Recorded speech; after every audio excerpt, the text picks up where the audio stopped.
दोस्तों कैसे हैं आप सब। चाइना के पास ईरान जंग में एक बहुत बड़ा मौका हाथ आया था कि वो सुपर पावर बन जाता, लेकिन चाइना सुपर पावर नहीं बन पाया। कैसे? चाइना अभी तक सुपर पावर क्यों नहीं बन पाया? सुपर पावर बनने के लिए किसी भी मुल्क को कौन कौन सी चीजें चाहिए होती हैं, किन किन मैदानों में, किन किन फील्ड्स में वो तरक्की करे तो वो सुपर पावर बन जाता है, एक एक करके डिस्कस करेंगे। और चाइना अभी तक सुपर पावर क्यों नहीं बन पाया, ये बात भी मैं आपको तफसील से आसान तरीन अंदाज में समझाऊंगा। अभी तक सुपर पावर अमेरिका ही है, लेकिन हमारी हमदर्दियां चूंकि ईरान जंग की वजह से चाइना और उसके इत्तेहादी मुल्कों के साथ हैं, ईरान और उसके इत्तेहादी मुल्कों के साथ हैं, चाइना हो गया, रशिया हो गया। लेकिन एजुकेशनल पॉइंट ऑफ व्यू से, लर्निंग पॉइंट ऑफ व्यू से मैं आपको समझाऊंगा, फैक्ट्स आपके सामने रखूंगा कि चाइना अभी तक सुपर पावरशिप की दौड़ में किस चीज में पीछे रह रहा है, वो कौन सी चीज है जिसकी वजह से, वो कौन सी कमजोरी है जिसकी वजह से चाइना अभी तक सुपर पावर नहीं बना। चाइना जंगों में क्यों नहीं कूदता, क्यों किसी मुल्क के खिलाफ जंग नहीं करता, क्यों जैसे रशिया अपने इत्तेहादियों के साथ जंगों में खड़ा हो जाता है, चाइना खड़ा वैसे नहीं हो पाता। जिस तरह के रिस्पॉन्सेज ईरान के साथ खड़ा होने में रशिया ने दिए हैं, चाइना ने वैसे नहीं दिए। क्यों? एक एक करके सारी चीजें डिस्कस करते हैं। पहली बात ये जिसको हमने डिस्कस करना है कि चाइना आखिर जंगों में क्यों नहीं कूदता। सबसे पहली वजह मुआशी ताकत को खतरा, कि मईशत जो होती है उसको सबसे बड़ा खतरा लड़ाइयों से होता है, जंगों से होता है। मईशत जंगों की वजह से, लड़ाइयों की वजह से तबाह हो जाती है। इस वजह से चाइना किसी भी मुल्क के खिलाफ जंग में हिस्सा नहीं लेता या जंग में बराह रास्त नहीं कूदता। दूसरी वजह कि चाइना जंगों में क्यों नहीं कूदता, अमेरिका जैसी गलतियों को वो दोहराना नहीं चाहता। यूनाइटेड स्टेट्स यानी अमेरिका ने वियतनाम, इराक, अफगानिस्तान में जंगें लड़ी और अरबों खरबों डॉलर वहां उसने जाय किए। ये भी एक वजह है कि चाइना जंगों में नहीं कूदता, क्योंकि वो एक उभरती हुई मईशत है, बल्कि दुनिया की तगड़ी तरीन मईशत है और वो अपनी मईशत को नुकसान नहीं देना चाहता। उसने इन जंगों से सबक सीखा है। नंबर 3, जिस वजह से चाइना किसी भी जंग में नहीं कूदता, वो है चीन का एक अपना तरीका है ताकत हासिल करने का, खामोश ताकत। चीन क्या करता है? चीन कर्ज देता है, बंदरगाहें बनाता है, सड़कें और पुल तामीर करता है, दूसरे मुल्कों की मईशत में घुस जाता है। इस मंसूबे को कहते हैं बेल्ट एंड रोड इनिशिएटिव्स। वो बेल्ट एंड रोड इनिशिएटिव्स बनाता है और ये तरीकाकार जो है, ये बंदूक के बगैर असर और सूख का बहुत बड़ा तरीका है। वो दूसरे मुल्कों पे अपना असर और सूख कायम करता है मईशत के जरिए, उनकी मईशत में घुसकर। और नंबर 4, चाइना के जंगों में शामिल ना होने की एक वजह यह भी है कि चाइना खुद एक एटमी पावर है। कोई भी एटमी पावर किसी दूसरी एटमी पावर से या छोटे मुल्कों से जंग इतनी आसानी से नहीं लड़ती है, क्योंकि वो जंग आलमी जंग में बदल सकती है। उससे मईशत का बहुत ज्यादा नुकसान होता है, अवाम का बहुत ज्यादा नुकसान होता है। इसलिए चाइना जो है वो आमतौर पर जंगों में हिस्सा नहीं लेता। लेकिन चाइना जो है वो अभी तक सुपर पावर क्यों नहीं बन पाया, और सुपर पावर बनने के लिए किसी भी मुल्क को क्या क्या चीजें चाहिए होती हैं। पहली चीज जिसमें चाइना बहुत स्ट्रॉन्ग है, मईशत को देखें तो चाइना तकरीबन सुपर पावर है। फौज को देखें तो चाइना तकरीबन सुपर पावर है, पूरा नहीं, तकरीबन सुपर पावर है।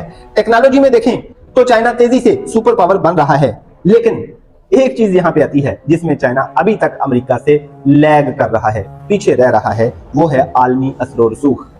अब ये 3 चीजें हमने डिस्कस की, 4 चीजें जिसमें चाइना सुपर पावर को टक्कर दे रहा है, लेकिन एक चीज में अभी तक वो सुपर पावर को टक्कर नहीं दे पाया कि उसका आलमी असर और रसूख थोड़ा सा अभी अमेरिका से कम है। लेकिन कैसे, क्या वजह है, कौन से वो पॉइंट्स हैं, कौन से वो फैक्ट्स हैं जिनकी वजह से हम ये जज कर पा रहे हैं कि चाइना का आलमी असर और रसूख अमेरिका से अभी कम है, वो भी मैं आपको इस वीडियो के एंड में बताऊंगा। लेकिन पहले ये डिस्कस कर लें कि किसी भी मुल्क को सुपर पावर बनने के लिए कौन कौन सी चीजें चाहिए होती हैं। 5 चीजें हैं, 5 या शायद 6 जो मैं आपके साथ डिस्कस करूंगा। नंबर 1 चीज, मुआशी ताकत होना। बड़ी मुआशी ताकत होना किसी भी सुपर पावर के लिए जरूरी है। दुनिया की सबसे बड़ी और टॉप मईशतें जो हैं वो अमेरिका और चाइना ही हैं, इसलिए इस लिहाज से चाइना दुनिया की सुपर पावर है। लेकिन फिर भी नंबर 1 पे अमेरिका ही है। क्यों?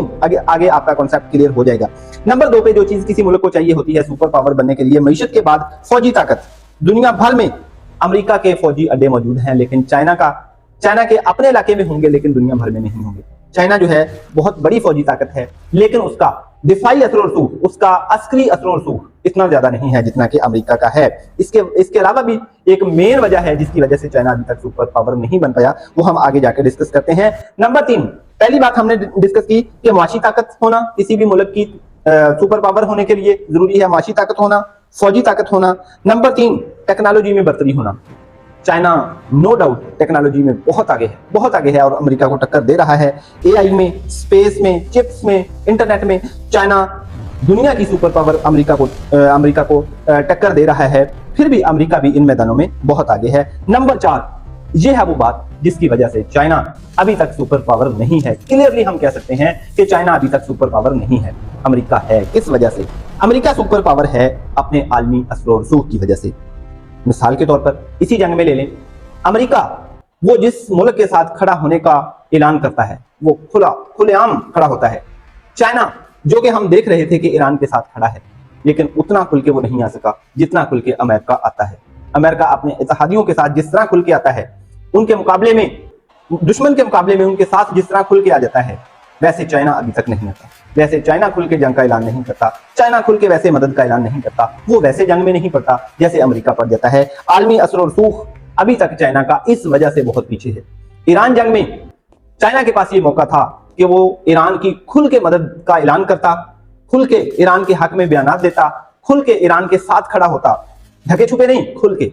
फिर पता चलता कि चाइना जो है वो मईशत के साथ साथ वो आलमी असर और रसूख में भी उतना ही टक्कर ले सकता है, अस्करी असर और रसूख में भी वो अमेरिका के मुकाबले में अमेरिका को उतनी ही टक्कर दे सकता है जितनी अमेरिका किसी को देता है। इस जंग में पता चल जाना था, लेकिन चाइना ने यह मौका हाथ से गंवा दिया। ईरान जंग में चाइना अपने सुपर पावर होने का ऐलान कर सकता था, अपने आप को सुपर पावर मनवा सकता था। अगर वो खुल के ईरान के साथ आता तो हो सकता था अमेरिका का असर और रसूख इस खित्ते से वैसे ही खत्म हो जाता, लेकिन चाइना वैसे खुल के नहीं आया। नंबर 5, आलमी इत्तेहाद और इत्तेहादी। नो डाउट चाइना के बहुत सारे इत्तेहादी हैं, उसकी मईशत की सांझ कारोबार बहुत सारे मुल्कों के साथ है, लेकिन फिर भी यहां भी अमेरिका थोड़ा सा आगे रह रहा है। अमेरिका के इत्तेहादी यूरोप भी हैं, जापान भी है, ऑस्ट्रेलिया भी है, नेटो भी है, जबकि चीन के इत्तेहादी देखा जाए तो इतने नहीं हैं। ओवरऑल दुनिया में इतने इत्तेहादी नहीं हैं जितने के अमेरिका के हैं। नो डाउट चाइना ने मईशत के जरिए बड़े इत्तेहादी बनाए हैं, लेकिन दिफाई लिहाज से भी, जंगों में एक दूसरे के साथ खड़ा होने के लिहाज से भी चाइना उतने मुल्क और उतनी अफवाज तैयार नहीं कर पाया दुनिया में जितनी कि अमेरिका के साथ खड़े होने के लिए तैयार हैं। गोया के ईरान जंग में अमेरिका के इत्तेहादी वैसे उसके साथ खड़े नहीं हुए, लेकिन वाकई कोई इतना सीरियस इशू होता जिसमें बाकी मुल्क भी ये समझते कि वाकई भी ये मुल्क या ये चीज दुनिया के लिए खतरा है, तो वो फिर ईरान के मुकाबले में अमेरिका के साथ खड़े होते। लेकिन चूंकि बाकी मुल्कों ने इस दफा भांप लिया था कि ईरान जो है वो किसी मुल्क के लिए भी खतरा नहीं है, ये जो जंग अमेरिका लड़ रहा है ये सिर्फ इसराइल की जंग है, इसलिए वो अमेरिका के साथ खड़े नहीं हुए। तो मेरे दोस्तों, हमने इस वीडियो में ये देखा कि ईरान जो है उसकी अमेरिका के साथ जंग में कैसे चाइना ने अपना सुपर पावरशिप का स्टेटस जो कि वो अनाउंस कर सकता था उसको खो दिया। ईरान के हक में खुल के अगर चाइना बयान देता तो उसकी सुपर पावरशिप एक तरह से अनाउंस हो जाती, वो अमेरिका को टक्कर दे देता, दुनिया भी देख लेती कि चाइना अगर मुआशी ताकत है तो वो अस्करी ताकत भी है, वो किसी के साथ खुल के खड़ा हो भी सकता है, वो किसी का दिफा कर भी सकता है। लेकिन चाइना ये करने में नाकाम रहा। अब आगे कितने सालों बाद या कितने डिकेड्स बाद ये मौका आता है, ये अभी आने वाला वक्त बताएगा। कब तक जाके चाइना सुपर पावर बनता है ये आने वाला वक्त बताएगा। लेकिन आपका दोस्तों इस बारे में क्या ख्याल है, कमेंट में जरूर बताइए। और ऐसी ही इन्फॉर्मेटिव जियोपॉलिटिकल, ज्योग्राफिकल, हिस्टोरिकल और साइंटिफिक वीडियोस के लिए अपने भाई के चैनल के साथ जुड़े रहिए। अगली वीडियो तक के लिए भाई को इजाजत दीजिए। Wish you all the best, love you all.